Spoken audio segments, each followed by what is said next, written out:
"Alvin," a voice from the shadows called out.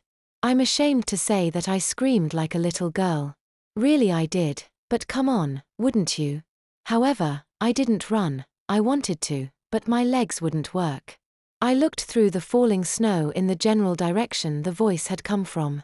I was so pleased to see Larry walking toward me. "Damn it, Larry," I said, not caring if I cussed in front of him. "You scared the shit out of me.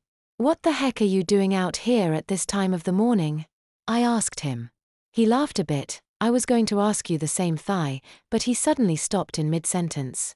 He pointed down at my pants and chuckled self-pleasingly. "My Alvin, didn't you wear your diapers to school again today?" "What?"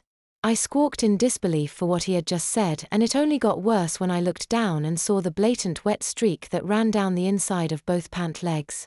I was frantically trying to think of what to do when, without any warning, Larry jumped on me and began punching and clawing me. "What the?" I shouted as the two of us collapsed to the snow-covered ground with him on top of me. He had the element of surprise on his side, but somehow, in the first few seconds of our scuffle, I had flipped us both over so that I was sitting lopsided on his stomach. He'd gotten several good punches to my face and my bottom lip was bleeding like a faucet, but I got my fair share of blows in too. "Fucker! Get off me!"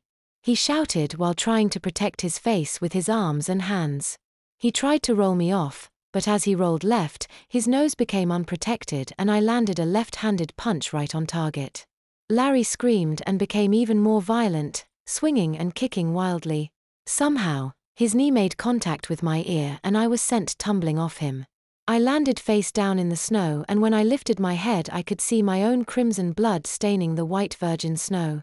Sounding like some kind of crazed wild animal, Larry screamed again and I flipped myself over just in time to see him hanging in midair, seconds away from pouncing on me. There was barely enough time for me to lift both of my knees and catch him right in the stomach. His momentum forced him to continue to flip over and land on his back directly above my head.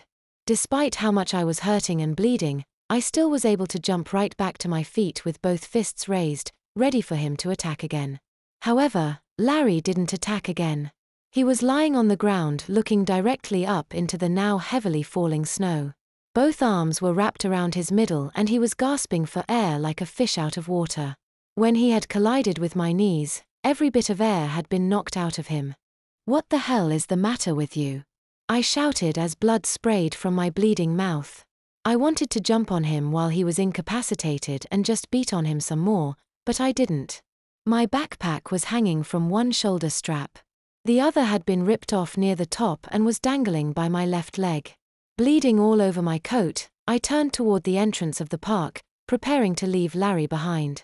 I knew I would get to school way too early for anyone else to be there, but I also knew that I couldn't go back to my grandparents' home, not after what had happened there the night before. At any rate, I needed help and the school nurse was the only one that came to mind. As I was turning to go, Larry groaned and then he began to cry loudly. I guess he got his breath back. There was something in the way he was screaming that made me think that something was really wrong and then I saw his right leg.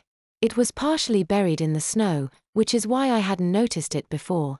His leg was wedged between two small tree trunks and was bent in a way legs are not supposed to bend. That's when I saw the blood.